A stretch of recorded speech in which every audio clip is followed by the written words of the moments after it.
Don Elio, lo primero que le quería preguntar es un poquito el porqué de este curso que usted está presentando, de qué se trata, cuáles son los objetivos y qué proyecta alcanzar con el curso.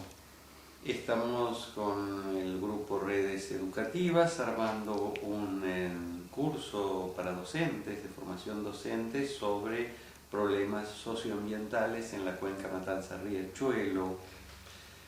Digamos que hay alguna experiencia en materia de educación ambiental y hay alguna experiencia en educación ambiental para la cuenca. Pero cuando uno se enfrenta a problemas graves, el sistema educativo se pone nervioso.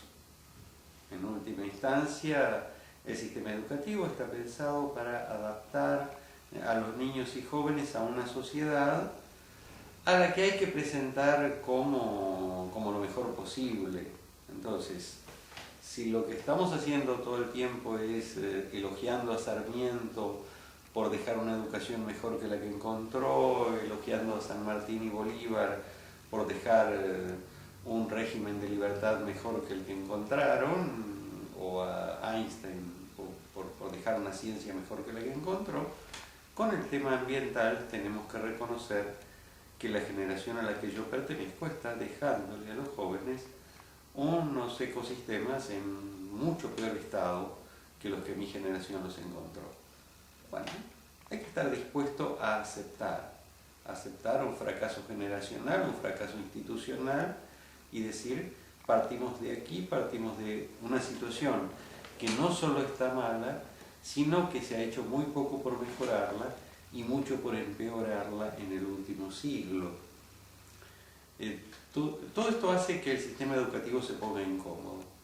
No es su manera de pensar los temas. Esa incomodidad que usted menciona sugiere algún temor por provocar una situación que no se quiere abordar, o incómoda ¿en qué sentido? ¿En el trabajo que significaría investigar? ¿En el trabajo que significaría recepcionar alguna respuesta de la gente al enseñar de otra manera?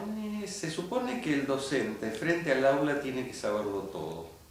El modelo educativo es del lado de adelante. Hay un tipo que sabe todo y del lado enfrentado a él hay una cantidad de personas que no saben nada.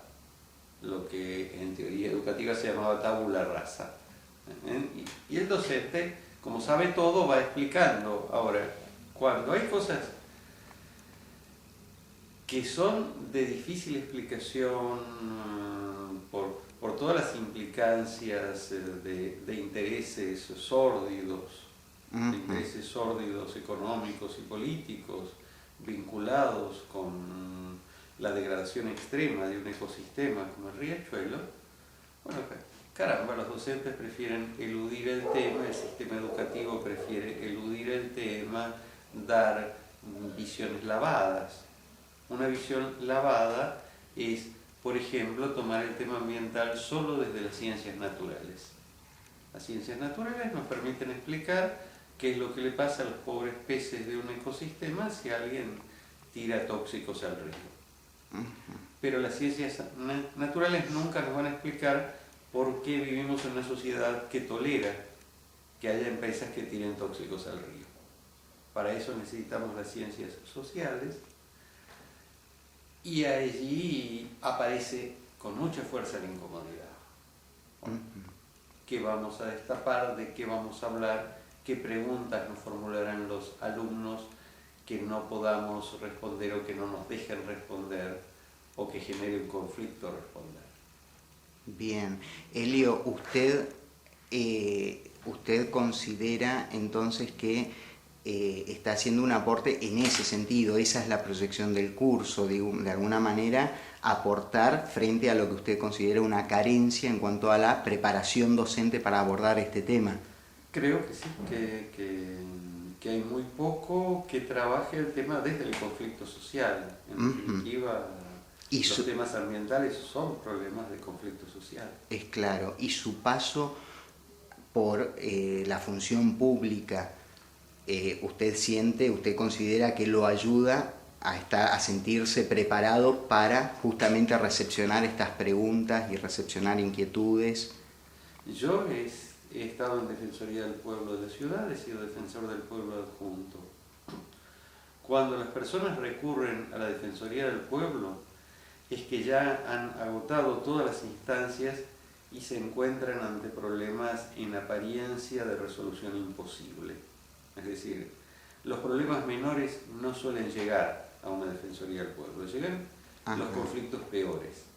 De modo que, bueno, esa experiencia de estar conviviendo con los peores conflictos, yo creo que puede traducirse en una tarea docente. Bueno, vamos a estar atentos, ojalá nos comente después en el futuro, nos volvemos a encontrar y nos va a comentar el resultado del curso, ¿no? Y cuál consulta pudo haberlo sorprendido incluso.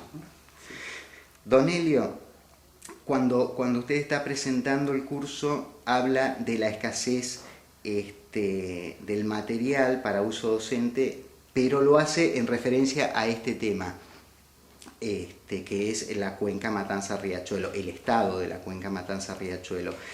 ¿Cómo pensaría usted un material sobre el espacio público en general? ¿Tiene sentido pensar, digo, además de esta cuenca que está en mal estado, tiene sentido pensar en un material sobre el espacio público aunque no se llegara a ver una situación mala? Digo, pensar en un material sobre la plaza pública, sobre un paseo, sobre una costanera, y si tiene sentido pensar en materiales locales.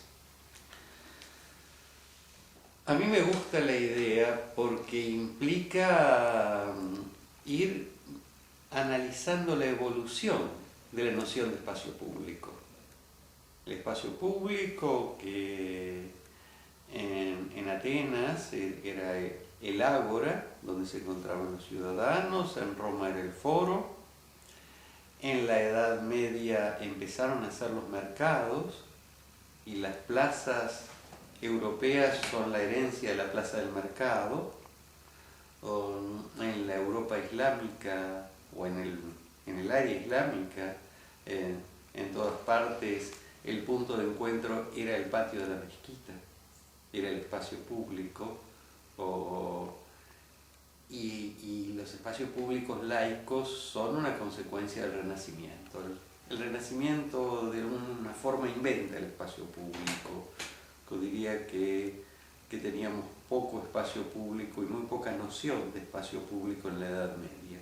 El Renacimiento es el que promueve el espacio público, el punto de encuentro, y en algún momento se nos cruza con las grandes epidemias del siglo XIX, con los higienistas del siglo XIX, que dicen la manera de combatir las epidemias es con grandes espacios verdes.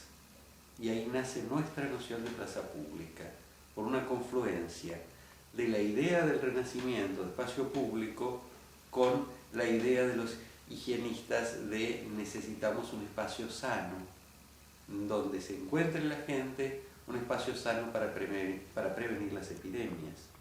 De modo que yo creo que es interesante un análisis detallado de esta historia con los distintos matices locales,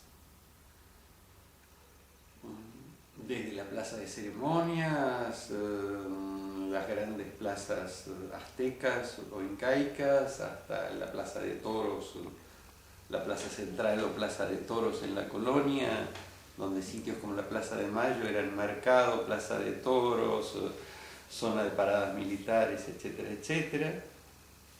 Punto de encuentro. Cuando uno dice, vamos a la Plaza de Mayo, fuimos a la Plaza de Mayo desde mucho antes de 1810. De modo que esta noción de espacio público como sitio significativo, como sitio